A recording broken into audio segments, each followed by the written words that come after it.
Longtime fans of the show should be familiar with the lender formerly known as Sue Pullen, and I'm pleased to announce that she's back, fresh off a rebrand and ready to help as Sue Mackey. Sue is a certified mortgage advisor at Fairway Independent Mortgage, an equal housing lender who focuses on finding the right product for you and your needs. She has over 20 years of experience helping thousands of homeowners. Whether it's purchasing, refinancing, or even a reverse mortgage, Sue will help. Sue's licensed in 36 states now, so reach out and let Sue Mackey it happen for you. The best way to reach her is just give her a call at 520-977-7904 or in an email, spullen@fairwaymc.com. Fairway Independent Mortgage has an MLS number of 2289. Sue Mackey has an MLS number of 206048. That email again, spullen@fairwaymc.com, and that phone number is 520-977-7904. Shoot Sue an email and let her know she needs to update that address. Disclaimer time. This is where I tell everyone to lighten up. It's just a podcast. Trading is like that roller coaster at the amusement park. Thrilling, unpredictable, and potentially stomach-churning. What works for one person might leave another clutching their hat in the wind. Our hosts and guests, they're awesome, knowledgeable, full of insights, but we're not financial advisors. So don't rush to make any investment decisions based solely on our banter. Always consult with a professional or do your own research. Plus, let's face it, we like to have fun, laugh, enjoy the trading ride together. It's all in the name of good podcasting fun. So remember, take it easy, don't bet the farm, and keep your seatbelts on at all times. Thank you for listening. Well, hello everybody, and welcome back to the China Shop, the home of the band of traders. I am your host, Kyle, and today's guest is the terrific and transcendental Tony Saliba, founder of Liquid Mercury, author of multiple books, and the only options trader to be featured in the Cerebral Market Wizards interview collection. If you want to learn more about Tony, please check out his website at liquidmercury.com or grab a copy of one of his many options trading books. They're all listed on Amazon. And last but not least, please feel free to reach out with your questions, corrections, or questions for future guests. You can do that via email at twobulls@financialineptitude.com, or you can join our free Discord server, where a bunch of amazing people gather to share our struggles and lessons learned with other like-minded market aficionados. I'll have all those links in the episode description so you can peruse them at your own convenience. Without any further ado, let's get to know Tony. So, tell me how you got started in the markets, because I was doing a little bit of background research, and it looks like it was a pretty different exposure to it than what I've seen in the past. Hi, Kyle. Yeah, it was a different time, obviously, long before computers were mainstay possession of individuals. I mean, there were big mainframes. This was the mid to late 70s. But I set out to be a journalist, actually, and I was looking forward to I loved writing. I loved writing about sports, and I wanted to replace Harry Carey, who at the time was the White Sox broadcaster. This was before he went to the Cubs. He spent 2 or 3 years, or a little bit more, on the South Side, and being an Illinois native resident, So I fashioned myself as taking over for Harry someday. And then my second semester, freshman year at school, the counselor said, "What are you, crazy? That's like 1 in a million. You're never going to be, take Harry Carey's place." And I said, "Really? Well, not with that attitude." Yeah, exactly. And I said, well, then I'll just be a journalist. And at the time, this is 1973, journalists were making about $4,000 a year. $4,500 a year. And he said, I said, who makes all the money? And he said, people in business. I'm like, oh, okay. Which field? And he said, the nation needs accountants. So I went to school for accountancy. I hated it. I struggled through it. I got my degree. And when I graduated, one of the alumni, I went to Indiana University, one of the alumni who I had met through fundraising gigs that I'd helped out with as a member of IU Student Foundation, said, hey, Saliba, you're graduated now. What are you going to be doing? And I said, well, Procter & Gamble wants me to get into brand management. Deluxe Check Printers is talking to me about sales. Well, what about accounting? I thought you had an accounting degree. None of the back then it was Big 8. None of the big eight are interested. My grades weren't good enough. He goes, well, did you ever think about being a stockbroker? And I was like, well, I don't know. He goes, listen, I'm a stockbroker. It's a great job. And I said, but you're in Indianapolis. And he said, yeah, you can do it from Indianapolis. And I'm thinking, Kyle, I'm on the phone, one phone in one ear and the other handset in the other ear going, hello, New York, bye. Chicago, right? out. Yeah.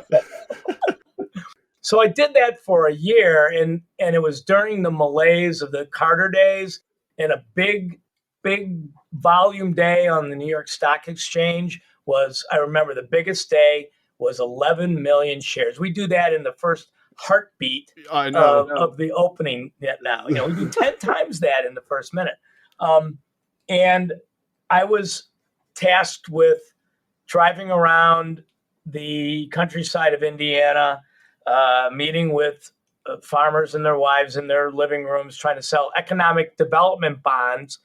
And here's this 21, 22-year-old kid who I didn't know much at all. And they're like, they're not going to take my advice. I know, right? I said to my colleagues, well, who makes all the money in this? That's a great question to ask. Yeah. And they said, oh, you got to be on the floor. I'm like, what? Oh, yeah. You got to be on the, commodities exchange or the stock market floor. But that's completely different than what you've been doing, though. Oh, my God. Yeah, I was, smiling and dialing and answering questions after hours because there was no tape. The tape was printed in the late edition newspapers, which, you could look up. And was that before the ticker tapes? Yeah, well, there were ticker tapes, but, there wasn't any internet. There wasn't any, you could go, this was before any news. There wasn't any, Financial News Network started about 10 years later. That was the forerunner of CNBC. And that started in the, on the floor of the CBOE, a bunch of Chicago guys. And before that, you just call your broker if you were a big enough customer. And then the new kid on the block, wet behind his ears, would answer the phone and look it up on the Quotron and give you your quotes.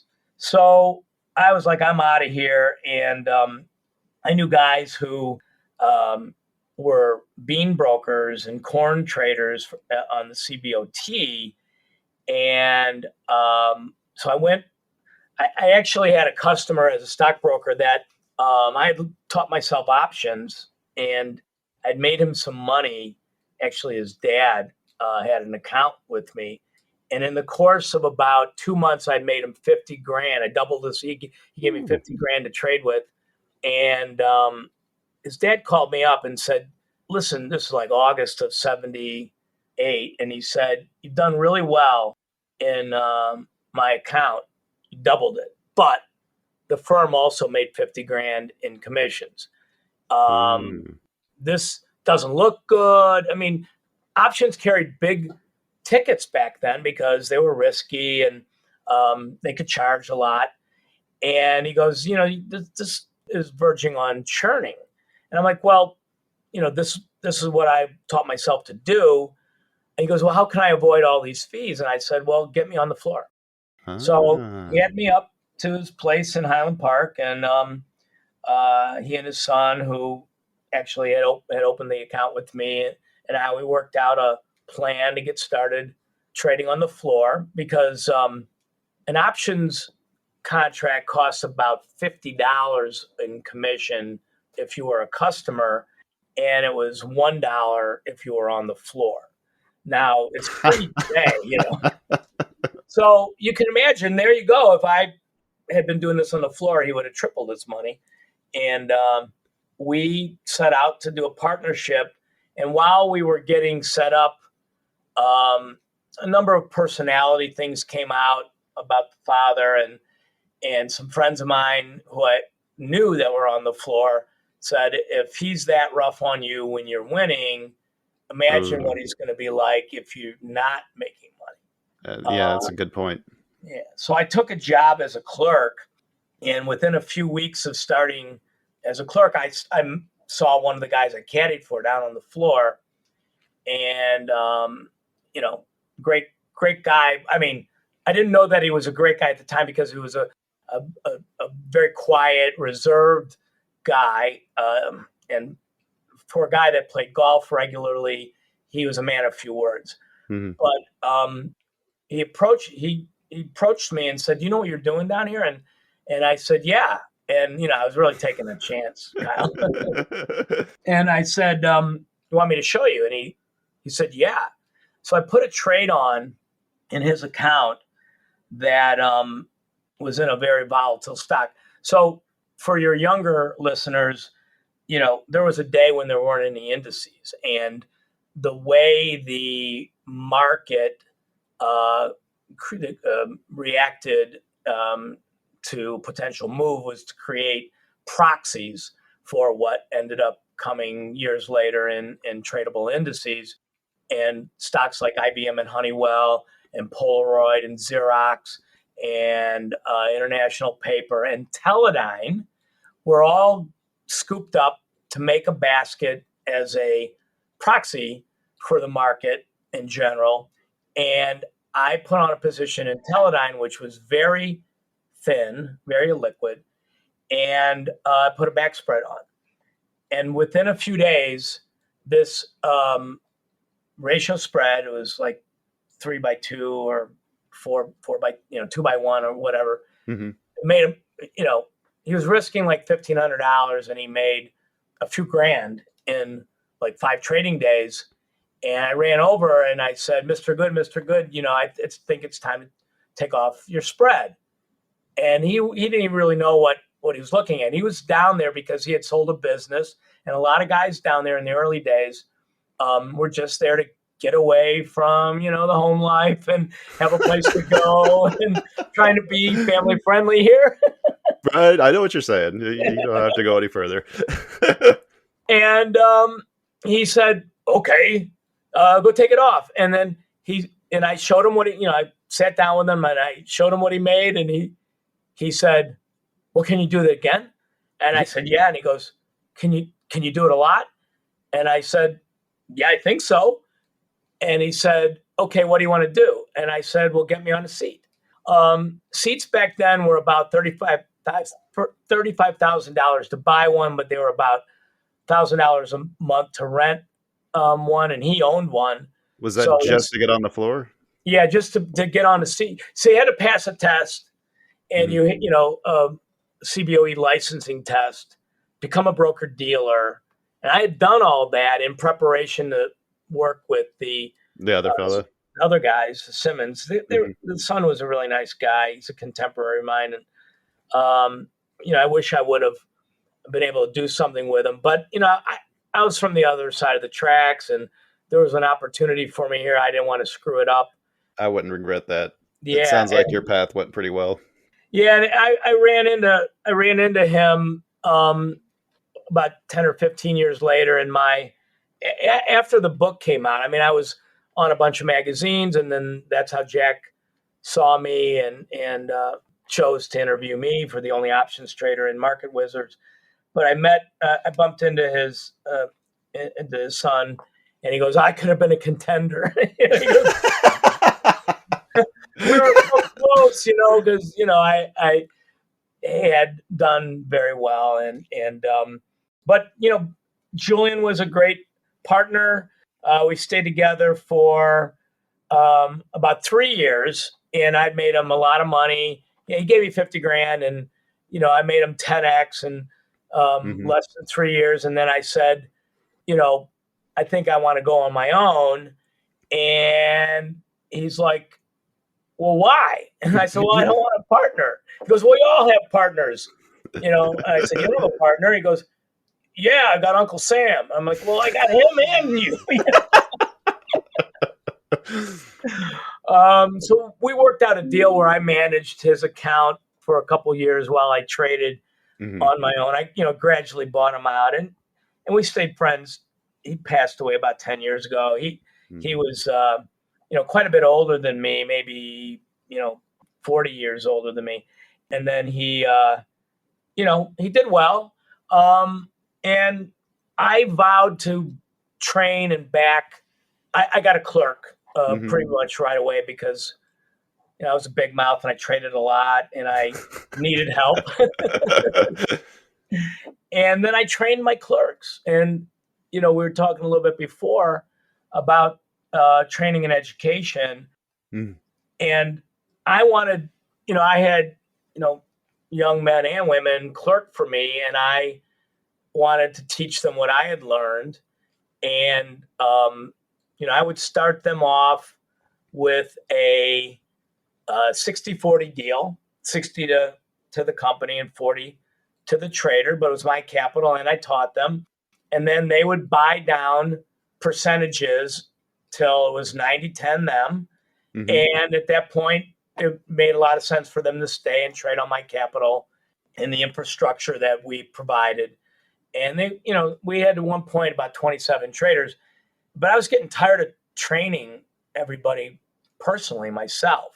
And the year was 1987, and I had some guys look for ways to bring a multimedia experience, if you will, together to train these people, right? Oh, to film it so that way you wouldn't have to keep doing it by yourself. You could actually show them training videos. Yeah, and do some computer. I did my first program in '84, and so I was involved in technology early on. And I said, there's got to be a way we can film this, have computer-based tutorials and Q&A and screening. And then I met some guys that were thinking about doing a simulator, and I got into simulation. And I built out TradeStar, which we worked with Dragon voice recognition. This was 1987, 88. We came out in August of 88 with the system. They had voice recognition back in 88? Yeah. And wow. we figured out that we could trade fully all aspects of trading all day with only 40 words or less.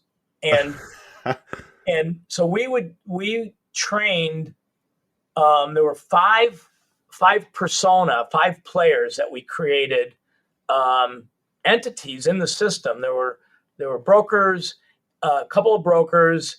I'm sorry, there were 6, 2 brokers and 4 competing traders. Mm-hmm. One of the books that I was featured in the 80s and early 90s was published by the CBOE called Options. That's just the name of the book. And It's out of print now. But I wrote a chapter, Kyle, called, it started out called The Ecology of Pit Trading. And I had gone around and witnessed, documented, and interviewed all the different types of traders that were on the floor. Scalpers and spreaders and short-term, punters, investors, chartists. I haven't heard that word in a while. The punters. Well, total speculators, right? And premium sellers and theoretical traders. And I incorporated this into like a, 50-page chapter that outlined what you got in the pit. Does that still exist somewhere? I'm checking right now to see if I can find it online. You know what? I'm going to do this. I was asked recently, and I made a PDF of this chapter that I will make available to your listeners if they just go to our site and ask for it and give them this PDF. I don't know about the rights or anything. It was a CBOE book. It's been out of print for 30 years, but the chapter is really interesting. They renamed it after I wrote it for about 8 or 9 years. Mm-hmm. And in the last couple of years, they renamed it to The Business of Market Making. but it really, it's about personalities, right? Yeah. I think your title was way better. Yeah. And I'll make that available to your audience. Thank you. Yeah. Just have them go there and ask for it, and we'll email it to them.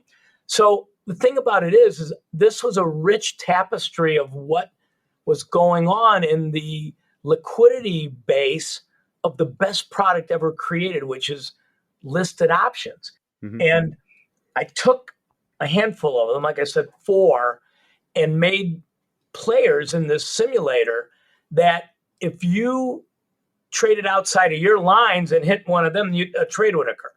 And so we built a pedagogical curriculum around it, and voila, I had, what I wanted to do 2 years and about $500,000 later.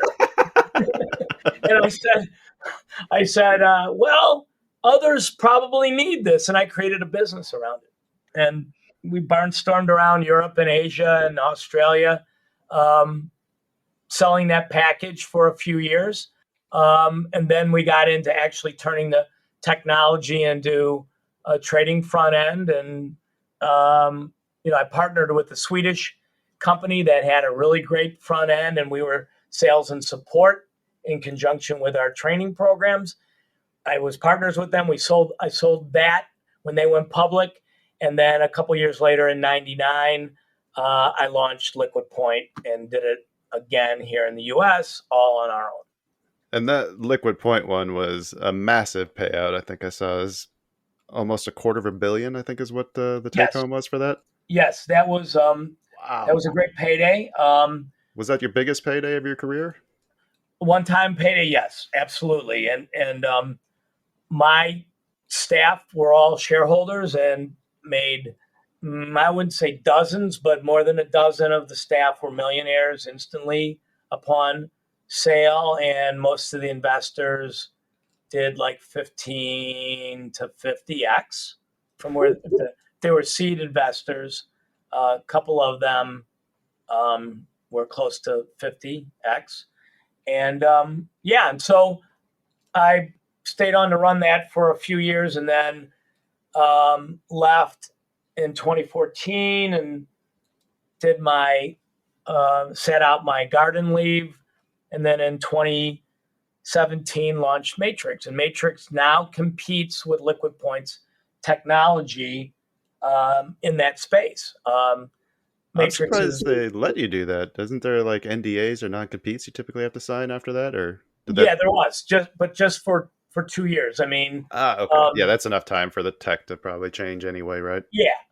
Well, Liquid Point had merged with another company, and then that got bought by a bigger company, and so the lines of delineation continue to get blurred. Right.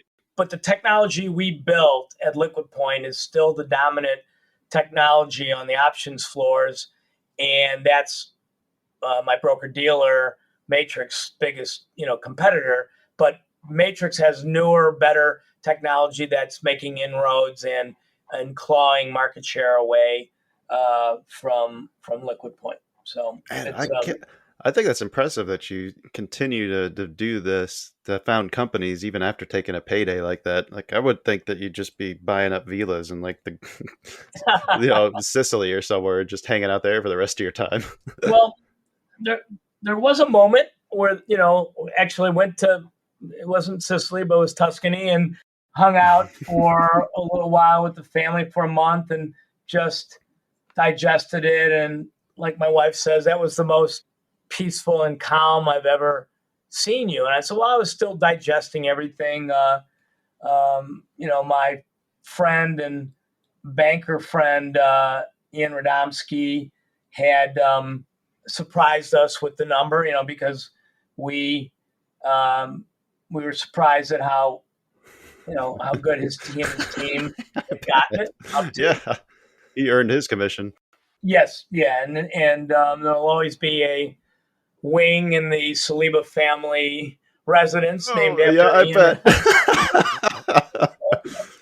It was all good.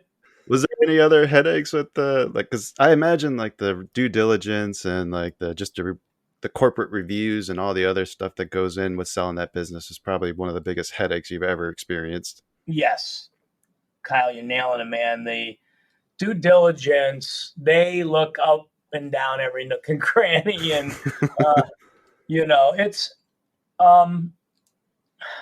it's good to see that there are still people who do good due diligence, though, because I think we've had a couple conversations with some people in the banking industry or experts in that talking about like the Royal Bank of Scotland collapse, and then just looking at how piss poor they did theirs when they bought their assets. It's like, no wonder why this company failed. Absolutely.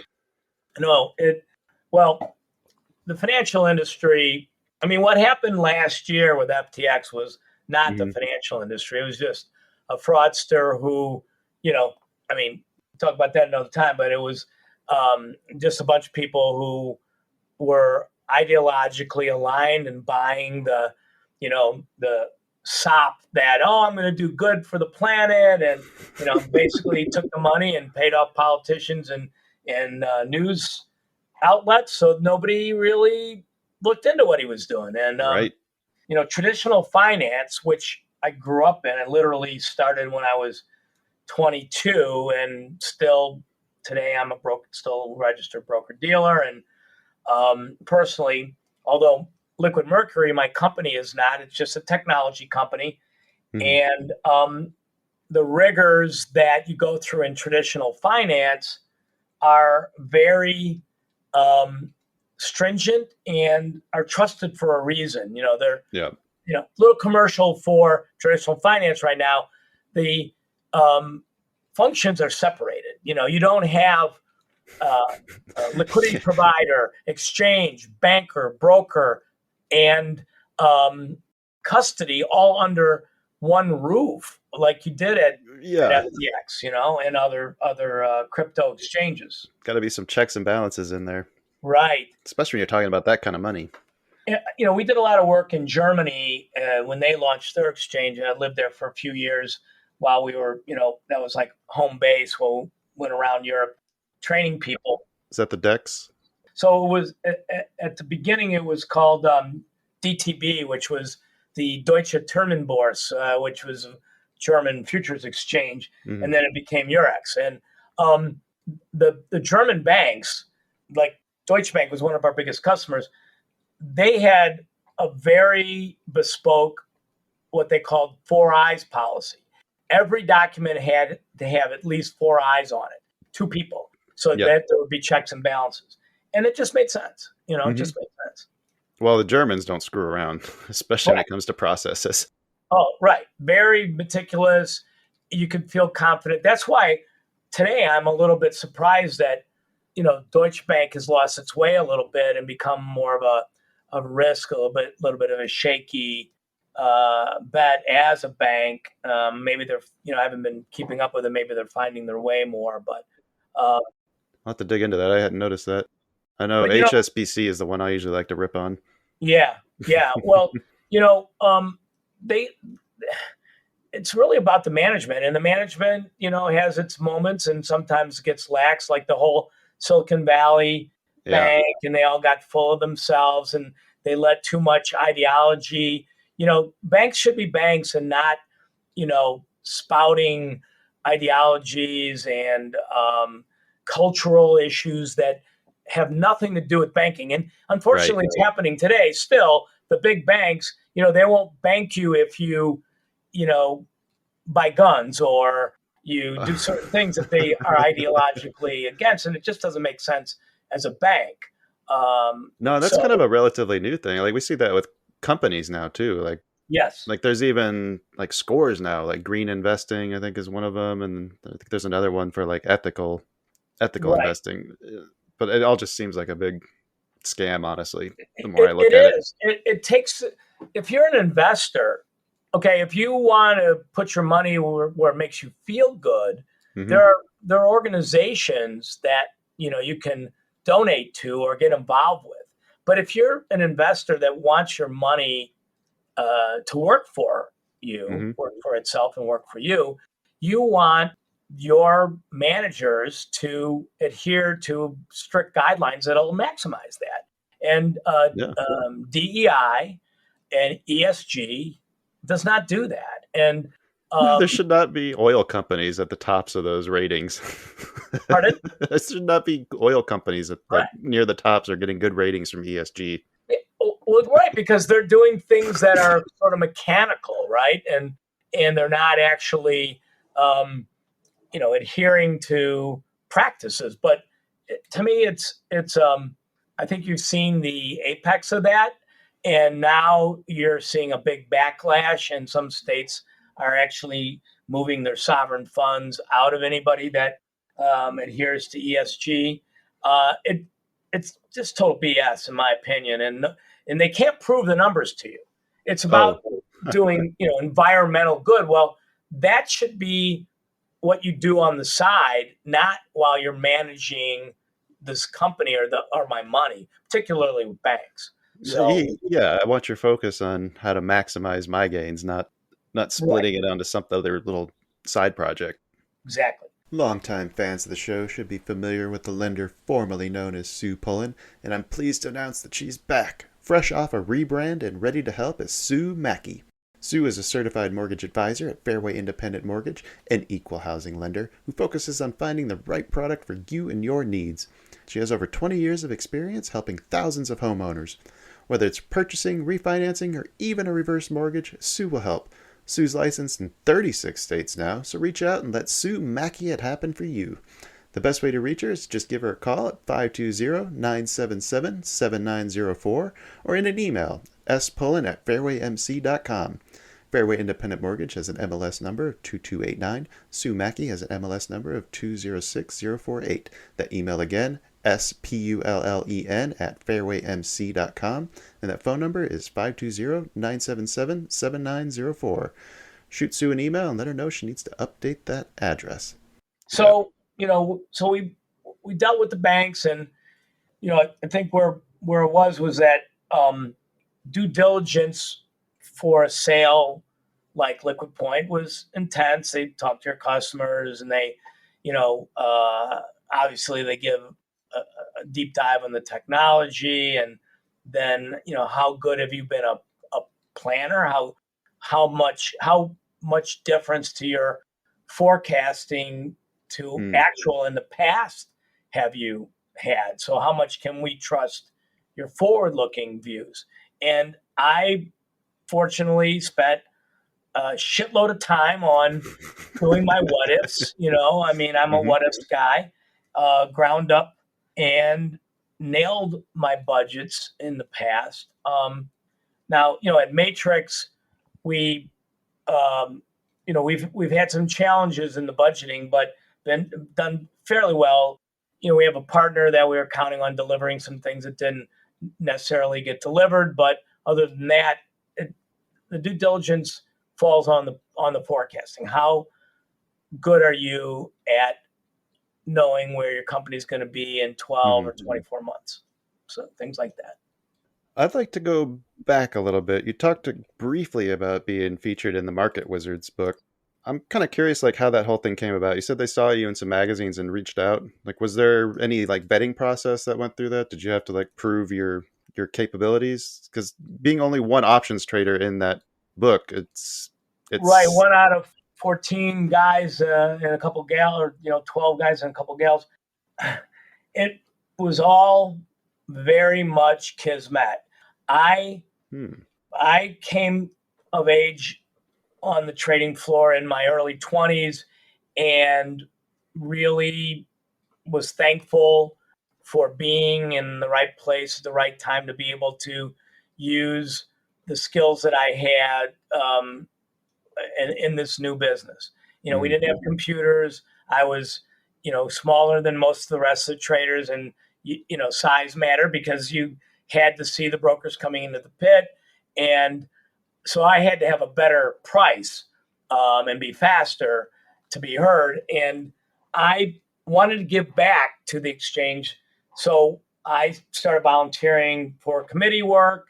I went around with the marketing people to some of the regional retail offices of the big wirehouses like Schwab and Fidelity. And I got a call in August of '87 from the marketing department saying, "Hey, we have a writer that wants to do a story on market makers or market making.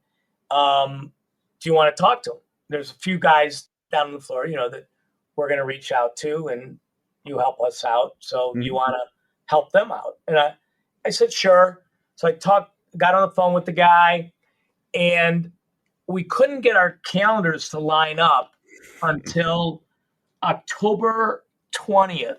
And, I was single. I traveled quite a bit. I did, river rafting, whitewater rafting, and had a European trip in there. And I had just started working with a French bank, and I was teaching their guys about options. And you probably are familiar with the author Nassim Taleb. I'm not sure. He's the guy that wrote about black swans, and okay. And he's a friend of mine, and he was in this group, and theoretician and philosopher, deep thinker, and I worked personally with him to teach him about futures and options. And we couldn't, this writer and I couldn't get our calendars to line up because of my travel and his travel until October 20th. Mm-hmm. Market crashes on October 19th. The next morning, this guy shows up in I'm there at 5:30 in the morning with my team. I had 3 clerks by that time and other auxiliary staff. And here's Edmund Andrews. And he goes, "Are you Anthony?" And I said, "Yeah." And we were frantic because we were trying to make sense of what was going on in the marketplace. Oh, I bet. And he goes, I'm at Edmund Andrews. And I was like, "Okay, what?" He goes, we set this up in August that I would come and interview you today. And you gave me the address and said you get here around 7. And I'd already been there like an hour and a half, and it was a little after 7. And I'm like, "Oh my God." I said, I can't stop what I'm doing to give you an interview. And he flew in from Washington. And I said, "Listen," and my brother Paul, my younger brother Paul, was clerking for me.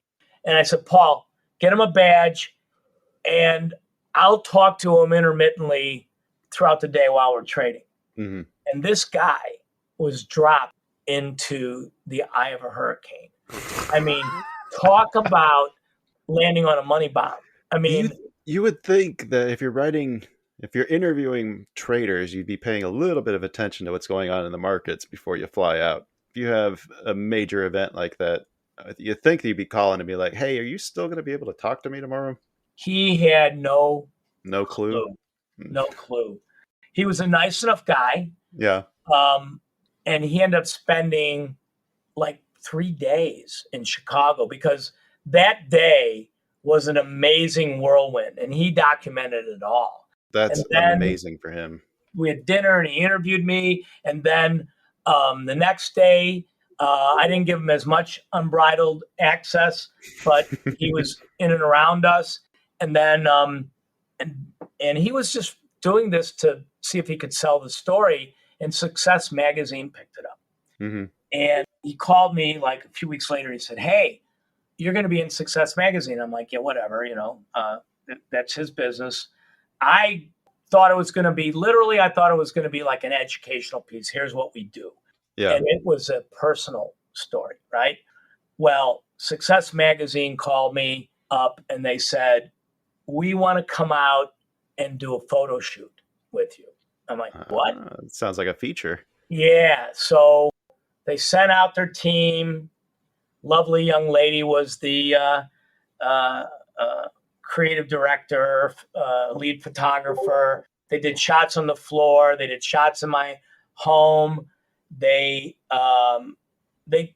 shot for like 3 days. And this is like in January of 88. And then the creative director calls me and said, this was a coup for her. She said, "You're going to be the cover story." Wow, that's awesome. And so her work got to be on the cover of Success Magazine, and it ran as their ad campaign for like 6 months. I would go to New York and my picture would be on the sides of buses in Manhattan advertising for Success Magazine. The mailers, I have them. I have dozens of postcards that were inserts to subscribe to Success Magazine that my cover issue was the feature that they were promoting many months later to buy the magazine. Wow, that's incredible.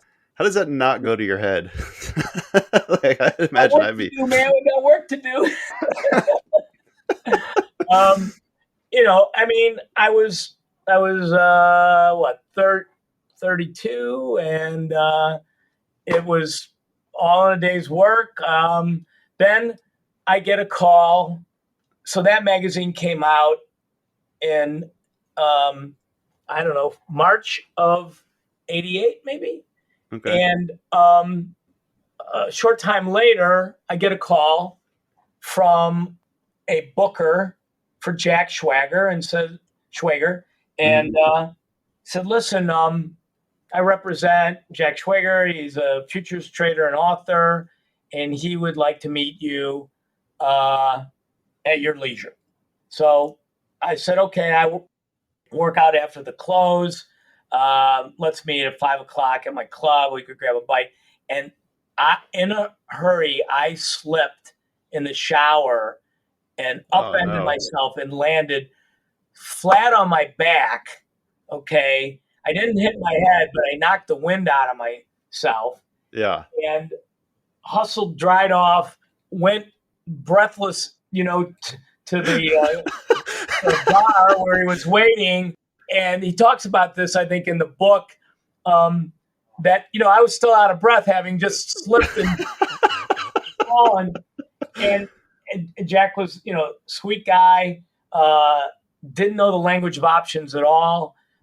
Asked me, how did this happen? How did you do all this when the world was falling apart?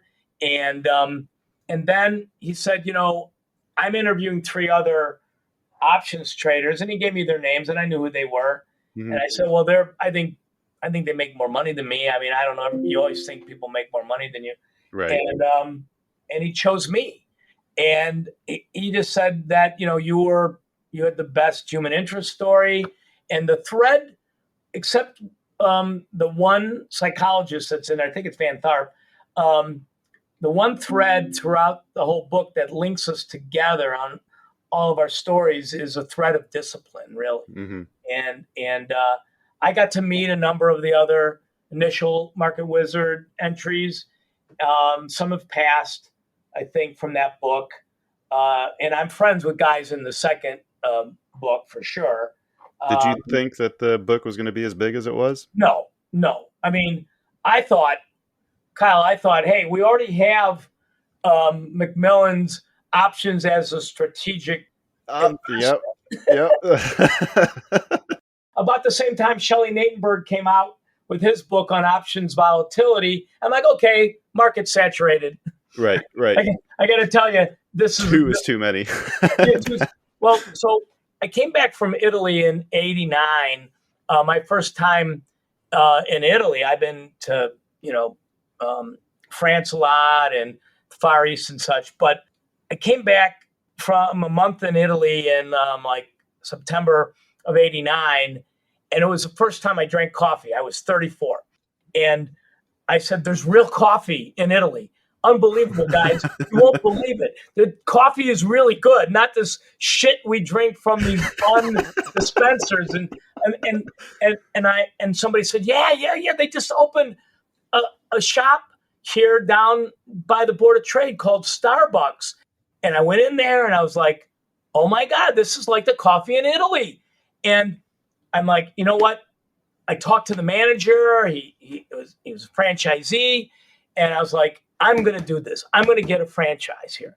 And, I was busy trading and working on, working on some other things. And and lo and behold, Starbucks opened another store in Chicago. And I said, fuck, I'm late.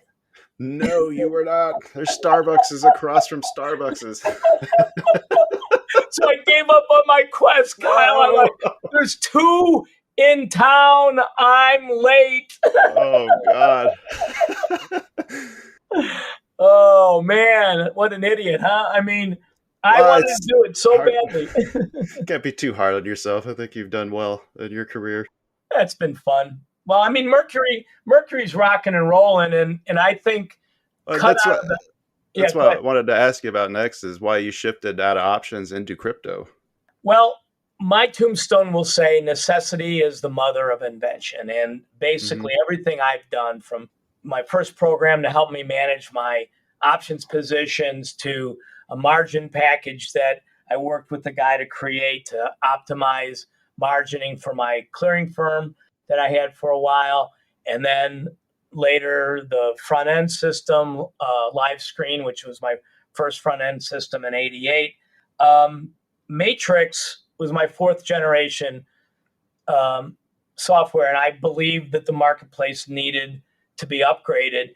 And while we were launching Matrix, um, Bitcoin crossed 2,000 for the first time, and not. I learned everything about Bitcoin when it launched because um, our head of research, Nick Colas, would Hmm. write about it in Really? 2009, and I read his stuff religiously.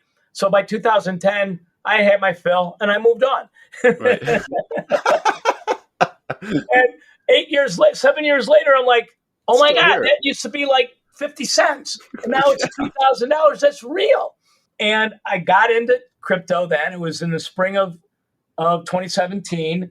And we were launching Matrix, actually summer 2017. And I said, we need to do what we do for workflow automation in digital assets. But my partners were against it. They didn't like the risk in crypto. It was unregulated and everything. So I said, all right, I'm going to set it up myself. And same great technology, same, initially great technologist helped Mercury get started with our stuff. Now Mercury's got its own team, about 14, 15 heads down engineers, 35 total.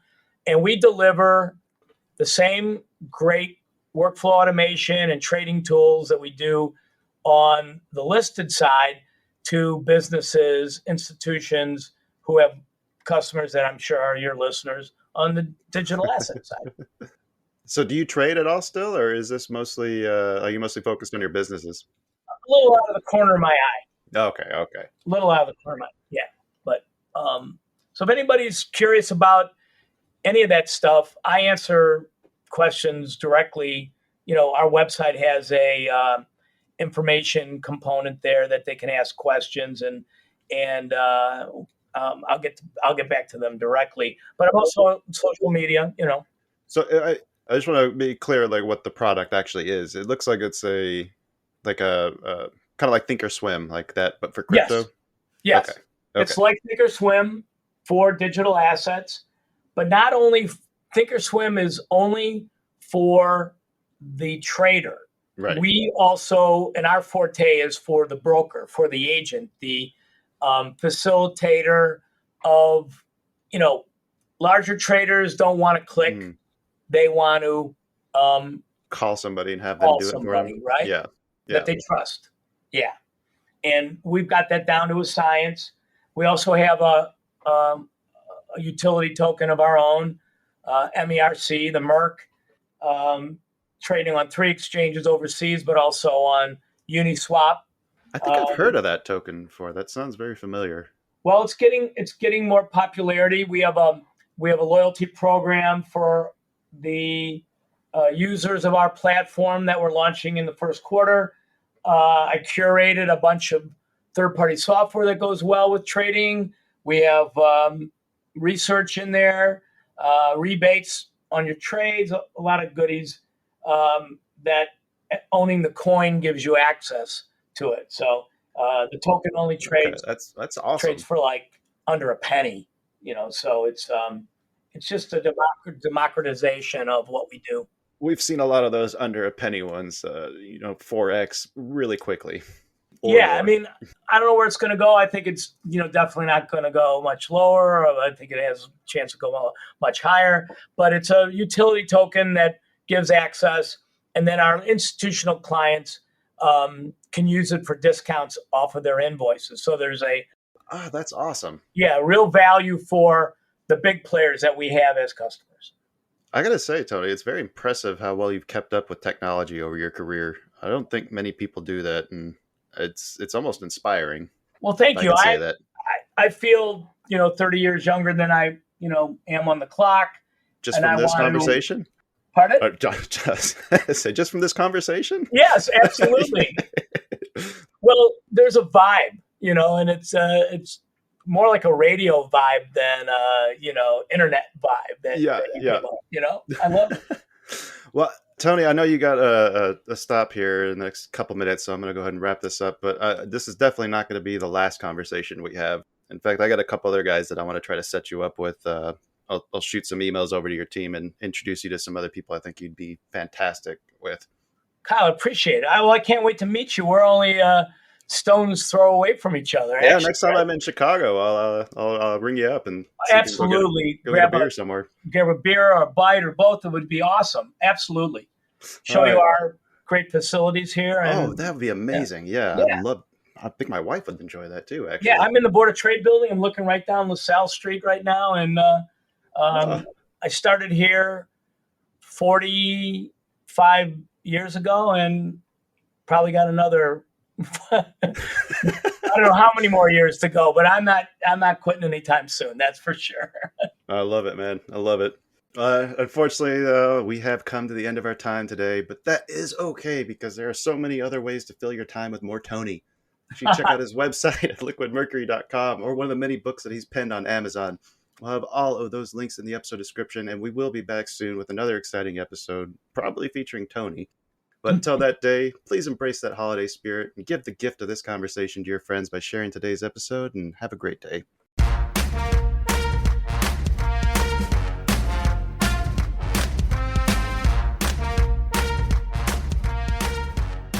This podcast is intended for informational and educational purposes only. It does not constitute financial or investment advice and should not be construed as such. The hosts, guests, and contributors of this podcast are not licensed financial advisors, brokers, or professionals. Any trading or investment decisions made based on the content of this podcast are solely at the listener's discretion and risk. Trading and investing in financial markets carry inherent risks, and past performance is not indicative of future results. Listeners should conduct their own research and seek advice from qualified financial professionals before making any financial decisions. The views, opinions, and information shared in this podcast are those of the individual contributors and do not necessarily reflect the views or policies of the podcast creators or associated organizations. Produced by China Shop Productions.